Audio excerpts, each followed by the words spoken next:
Welcome to the Celiac Diva! Hi, everybody. Welcome to the Celiac Diva Show. I have a very exciting guest, Gabrielle. Gabrielle is the author of The Kitchen Classroom. It's 32 visual GFCF recipes to boost developmental skills. Welcome, Gabrielle. Thanks so much. Great to be here. Well, we're very excited to have you.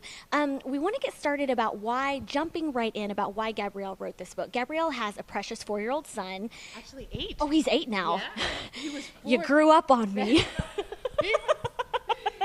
He was 4 when I write about him as a 4-year-old because that's when we started cooking together. In my head, he's 4. Right. George, you grew up. The story I tell begins when he's 4, and we began cooking, and now he's 8. And now he's 8. Now, George has autism, which is the reason that Gabrielle has rocked out this book for teaching kids and parents how to, cook together and use developmental skills. Now, what were some of the first indicators that George had autism? What were some of the first signs you saw?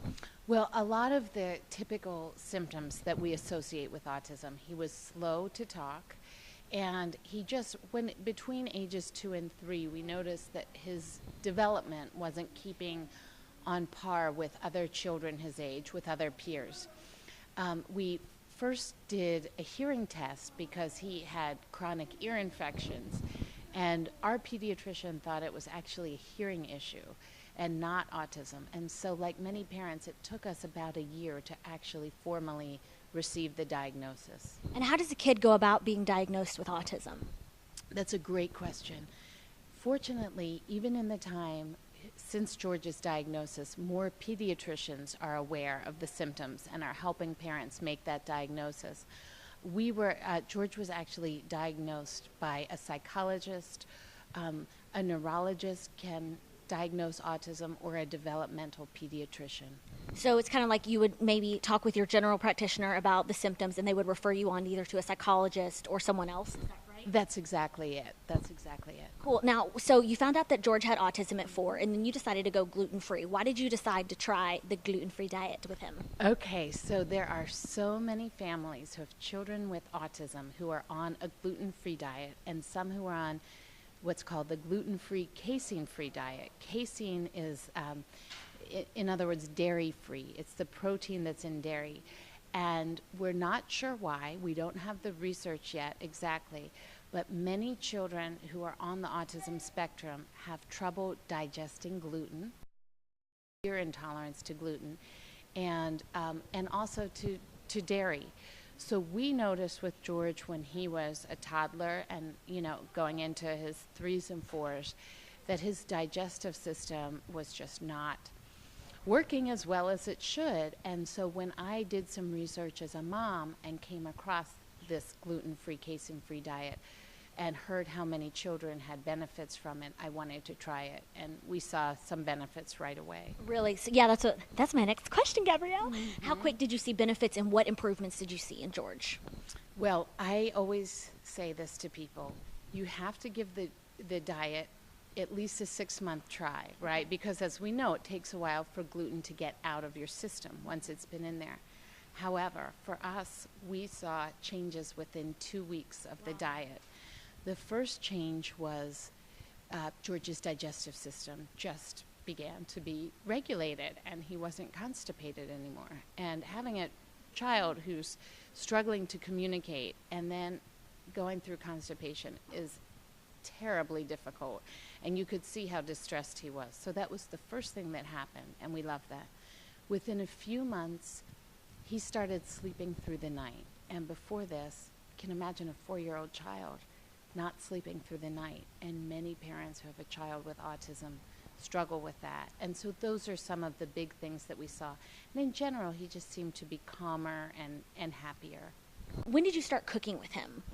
Well, we started cooking when he was about 4. Once we got the autism diagnosis, we started a therapy called RDI that I write about in the book. It stands for Relationship Development Intervention. You can learn more about it in the kitchen classroom.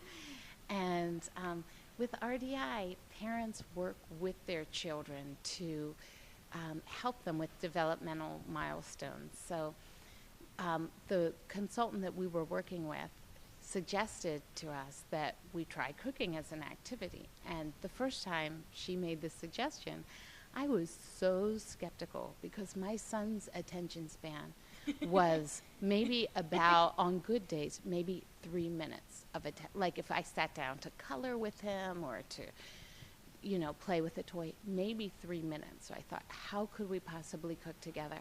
But it was amazing by just giving him a role, like starting out with dumping things in a bowl. I have a recipe for a gluten-free trail mix. Dumping in some pretzels and some raisins and some cereal and all these different textures. It's not like we started out with, in the book we have level 4 difficulty recipes. We didn't start there. We started with dumping and stirring, and he loved it, and his attention really grew from there. Very cool. What she's talking about is in her book, she has level 1, level 2, level 3, level 4 as well, difficulties, so that you can pick out recipes that are great for your child and where they are in their developmental skills and their gluten-free journey. Now, so this is a really cool book. It has lots of pictures in it, lots of recipes in it, and it tells you exactly what cognitive skills you're working on when you're doing the recipes with your children, which is really neat. How would the book be good for somebody who doesn't have any developmental problems, but the parents have kids who are eating gluten-free? Sure, I think it's actually just a great recipe book for all parents to begin cooking with their kids. It has that extra support for kids who need to work on their developmental skills. But if your child is doing fine developmentally, it's just a really easy to use cookbook because the recipes are broken down step by step. It comes with a CD-ROM so the kids can follow the recipes. A great resource for them to be more independent and actually make some recipes on their own. So it's a good book for all kids. It really is. I looked through the recipes. I was like, if I was a gluten-free kid, I think it would be so cool. I think too, I get a lot of questions about parents, and I don't know anything about parenting. I'm not a parent. I'm a great aunt though.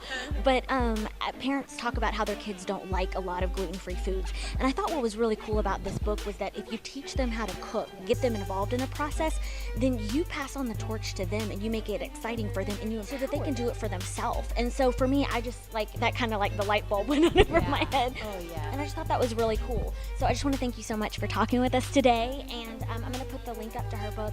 Definitely check it out. I love the work that Gabrielle is doing. And thanks so much for being with us today. Thank you. We'll talk to you later. Bye.